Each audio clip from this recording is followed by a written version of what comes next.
Hello everyone, it's Seth, probably better known as Saffron Olive, and it's time for another edition of Budget Magic. So this week we are playing this super sweet deck for standard that I'm calling Insolent Red. So this is essentially a mono red aggro slash madness deck, and I've been really impressed with how this deck plays. It seems to function pretty well, and it seems to be pretty competitive.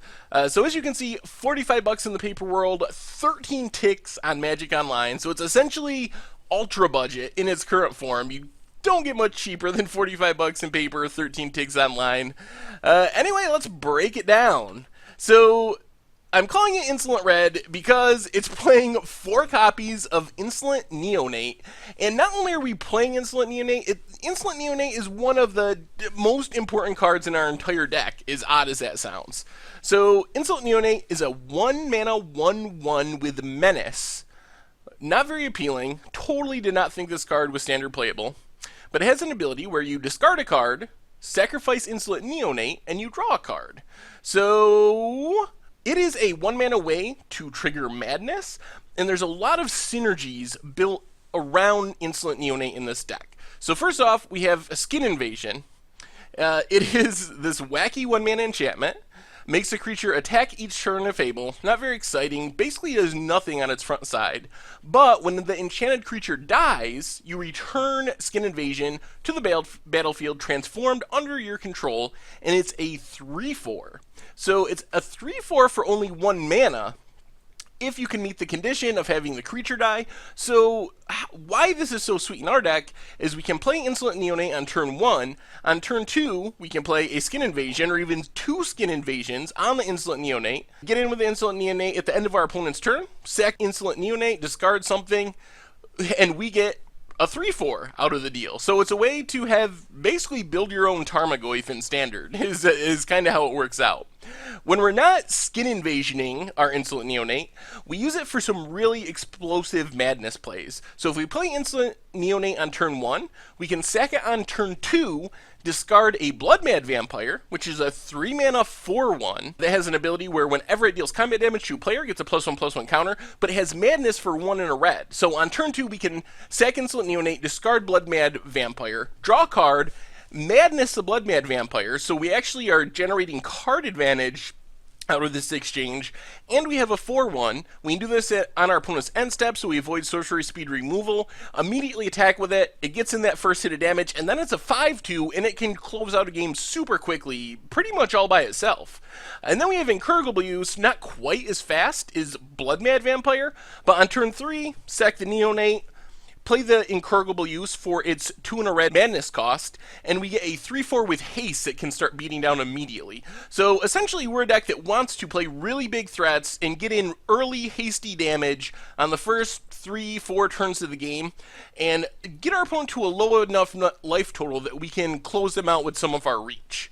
So Insolent Neonate isn't our only way of discarding cards. We also have the rest of the madness package. So we have 4 Ravenous Bloodseekers, 2 mana 1/3, lets you discard a card to give it +2, -2, so it can become a 3/1 essentially if you discard a card. So we can discard the creatures we talked about before, the Incurable Use, the Blood Mad Vampire.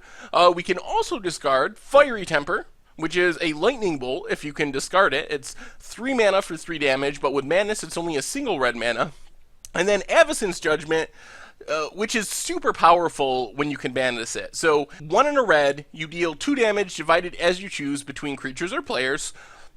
Fine on its own, but with madness, it's X in a red, and you deal X damage divided as you choose between any number of creatures or players. And then we also have Lightning Axe, good removal spell, a good discard outlet.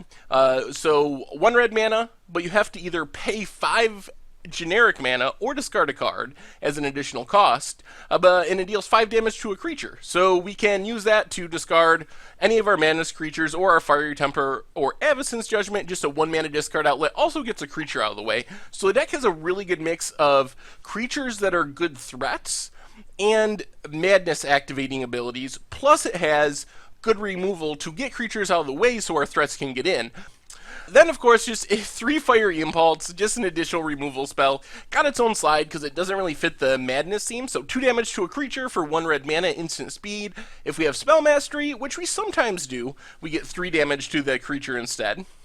Then there's a few more creatures. Not everything can have Madness, so a couple more 1-drops in Lightning Berserker and Zergal Bellstriker, a couple of Sin Prodders, which is an interesting card. My experience with Sin Prodder has been really mixed. It is either super awesome and can win the game, or it does absolutely nothing and it's horrible. So it's very high variance. When it's good, it's really, really good. When it's bad, it is pretty bad. I mean, as bad as a 3-2 with Menace can be, which is pretty bad and constructed. And then a single P in Karen Nalaar as an additional finisher, sort of. Another reach spell, because you can sacrifice the Thopter tokens that it generates to deal some damage. Mana base-wise, super straightforward. 22 mountains in a single Westvale Abbey. Westvale Abbey just gives us a little bit of resiliency in the long game.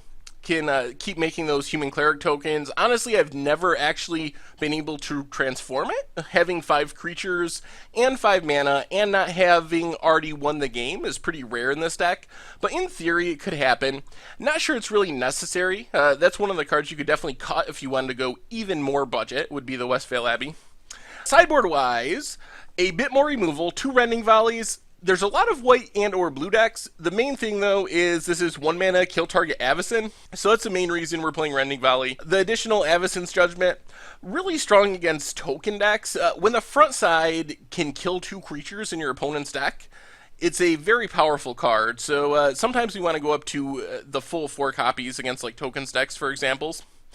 Gold Knight Castigator and Uncaged Fury, these ones are super sweet. This is kind of our control package. So Gold Knight Castigator, super high risk, 4 mana, 4/9 fire with haste, but it doubles damage to you and to Gold Knight Castigator. So it's risky. You don't want to play it against aggro decks because they will kill you on the backswing.